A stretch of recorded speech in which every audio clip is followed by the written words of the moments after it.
What's going on, everybody? Welcome back to another Lions video. Now, the Detroit Lions, in my opinion, have had a very productive offseason so far. The moves they've made, the hires that they have made in the front office, the signings that they have made in free agency, I believe are all moves that are taking this team in the right direction for the future and are moves that are going to set the Lions up for a lot of future success. However, if the Lions are truly looking to build a competitive roster for this year, which I believe they are, in which Dan Campbell and Brad Holmes have said they are trying to build the most competitive roster for this year, and they're trying to win as many football games as possible every single year they are here. They do still have some holes that they need to fill, and they do still have some guys that they should be looking to bring in. Now, in today's video, we are going to be talking about two defensive line free agents, two opportunities that just hit the free agent market via release, two guys that are from former NFL franchises, two guys that could be big acquisitions for the Detroit Lions defensive line, and guys that could come in and make a huge impact for the Lions next season. Now, before we get into the video and before we get into talking about these new defensive line free agent opportunities, if you're new to the channel and you're enjoying the content, whether it be the Detroit Lions content or the drafting content that we do on the channel, if you enjoy either one, please consider liking the videos and subscribing to the channel. It takes just 2 seconds out of you to do so. It's quick, free, and easy, and you would be helping the channel out more than you could possibly know. And if you do enjoy the content, you could even consider becoming a member to support the channel that much more. Go above and beyond, which would mean the world to me, and I would be greatly appreciative for it. But with that being the case, and without any further ado, let's get into the newest free agents that just hit the market that the Lions could be looking to bring in before the draft.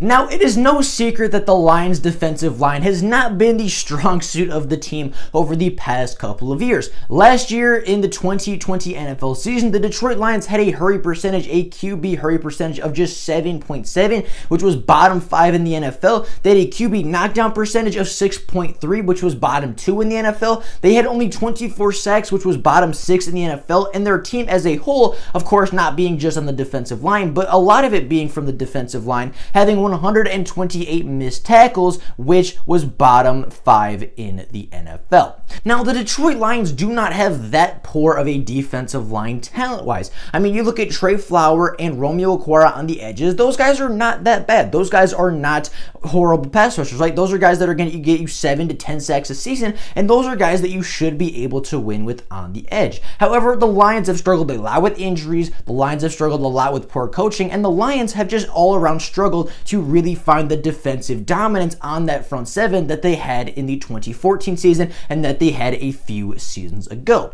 Now, this season, the Lions defensive line should be getting a little bit better. Trey Flowers, Julian Okwara, Jayshon Cornell, a lot of guys that were on injury reserves, a lot of guys that missed time last year because of injury should be back, should be 100%, and should be looking to get back on the field for the Lions, as well as guys like Charles Harris and Michael Brockers that are new additions to the defensive line. With the additions, with the way the Lions defensive line is looking as of right now, I don't think it should be a bad defensive line. Now, the Lions do not have a true alpha pass rusher. This is true. However, they do have a decent defensive tackle, a decent interior defensive lineman in Michael Brockers that should get some penetration, should get some pressures. They have two decent edge rushers, I would say average to above average pass rushers and edge rushers in Trey Flowers, who's going to get you 7 to 8 sacks a season if he's healthy, as well as Romeo Okwara, who, as we just saw a season ago, can get you 10 sacks on a season when given enough opportunity. However, the Lions, I think, could still look to add 1 or 2 more pieces on that defensive line. I do like John Pennicini. I do think he had a really productive rookie season and looks as though he can be a big part of that defensive line moving forward. Does look as though he could be a really big factor and could be an anchor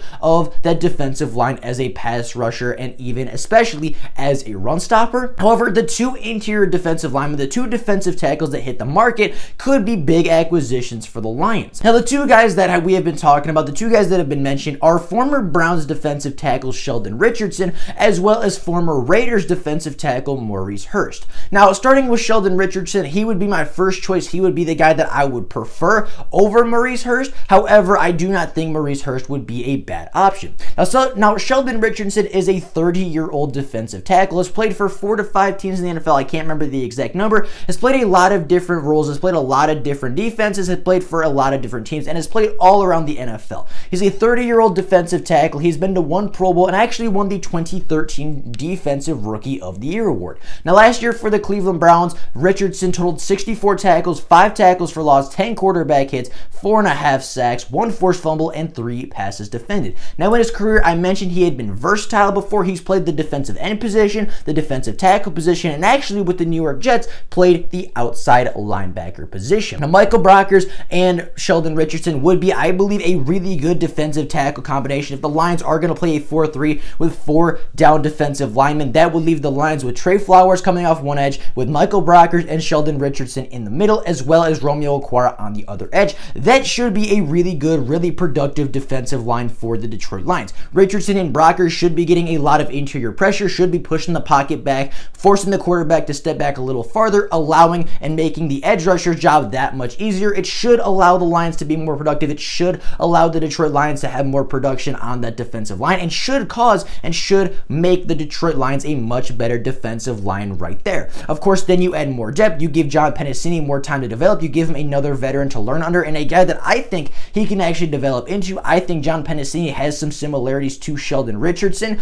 I think if he could be a really good guy to teach, I think he could be a good inspirational, good role model, a guy that he can kind of craft his game after, a guy that he can work with day in and day out and learn some things every single day to make John Pennicini that much better, so that when Sheldon Richardson does retire or when he moves on from the Lions in this hypothetical scenario, you're going to have a more polished, a better groomed, a more efficient defensive tackle prospect, and a much younger player in John Pennicini, who's going to step right back into a big role and is going to be a big time anchor of this defense. Now, Sheldon Richardson, as I said, is 30 years old. He's a little bit older. However, I believe him and Brockers would be a really good interior defensive line combination. I think they would push the pocket incredibly well, create a lot of pressure on quarterbacks, and that would leave the Lions. That would give Aaron Glenn the opportunity to really just rush 4 rushers, right? Just rush that front 4 defensive line, and you should be getting good pressure, should be getting good penetration, and should be getting some real good production and forcing a lot of mistakes from the offense. Now, Sheldon Richardson would be a little bit more expensive than Hurst.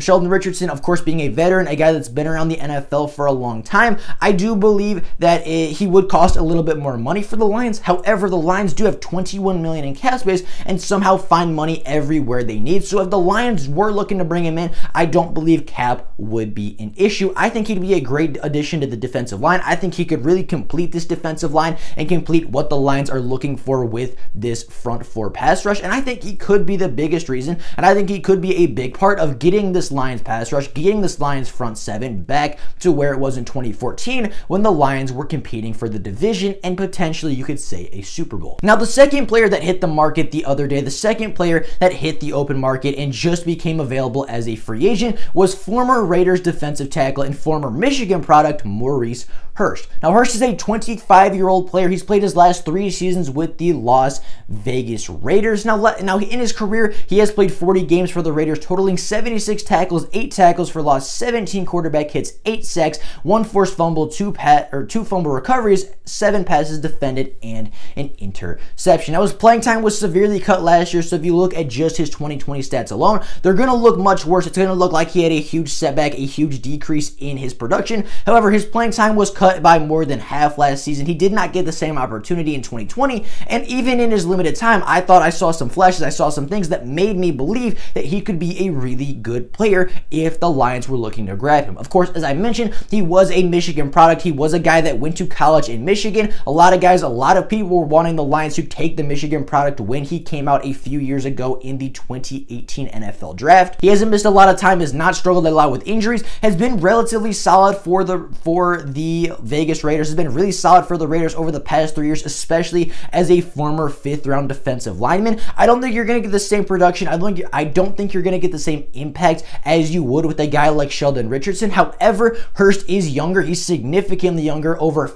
5 years, half a decade younger than what you get in Sheldon Richardson, and you get him for much cheaper. You could get him, and I think he would fit in right with that 1 year prove it kind of deal that Brad Holmes has been giving out. I think Hurst would be more than willing to accept that deal. You know, he didn't really get cut, I think, because of his talent, more so because of cap space. The Raiders don't have a lot of cap space. Same thing with Sheldon Richardson. The Browns cut him to save a ton of cap space, not so much because he couldn't play at a high level anymore. So if you're looking at it from that perspective of, oh, why did these guys get cut? It was more for cap space than anything else. It was more for cap space than for actual production or talent. You might be saying, okay, well, if you're not going to get a lot of impact, if you're not going to get the same impact as Sheldon Richardson, you know, what would be the point of signing Hurst? You know, to me, Hurst would not be the same guy Richardson would be, right? I said that he's not going to be the same impact, not going to have the same, you know, he's not going to be Sheldon Richardson. However, if you look at this line's depth chart right now at defensive tackle, or especially even defensive line, you bring in Maurice Hurst, he's beating out Nick Williams, he's beating out Kevin Strong, he's probably beating out Jayshon Cornell. That one's a little question mark because we haven't actually seen Cornell play yet, and I'm actually very excited for him. And then he's also beating out John Atkins. Like, at worst, he is your defensive tackle 4. At the very worst, he would sit behind Brockers, Pennicini, and maybe Deshaun Hand. Other than that, though, you know, it's really a competition between him and Cornell for that 4th defensive tackle spot. And if you're getting a guy on a 1 year prove-it deal to come in and compete and beat out 3, if not 4 or 5 defensive tackles that are still on your roster right now, if you're getting better depth, if you're getting better players for a cheaper contract, why wouldn't you go out and get Maurice Hurst? Why wouldn't you go out and get a young product that has shown you flashes in the NFL, that has shown you ability to get to the quarterback, has shown you, you know, a lot of different flashes, and a guy that is a Michigan product, a guy that wasn't born or raised in Michigan, however, did go to college in Michigan, did spend 4 years with the Michigan Wolverines, and is a guy that a lot of Lions fans and a lot of Michigan fans really liked coming out of the draft. So when you look at these defensive tackle prospects, I don't think the Lions could go wrong with either one. Preferably, I would like Sheldon Richardson. I think he would be a more immediate impact player. I think he would make this Lions team more competitive immediately. I think he would have a larger impact right away on the Lions defensive line and have a bigger impact overall on the Lions defense immediately than what you would see in Hurst. However, I think Hurst has a little bit more long-term value. He could be a guy that's a rotational piece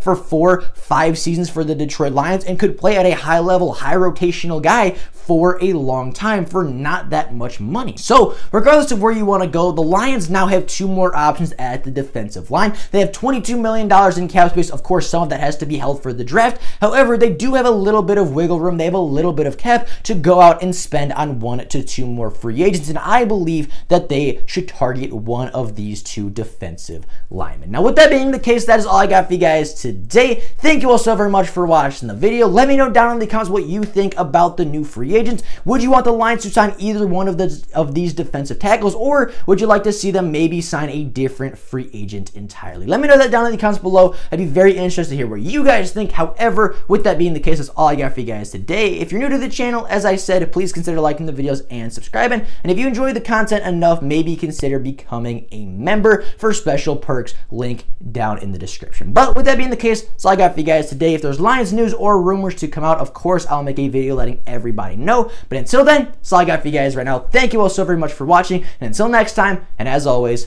go Lions!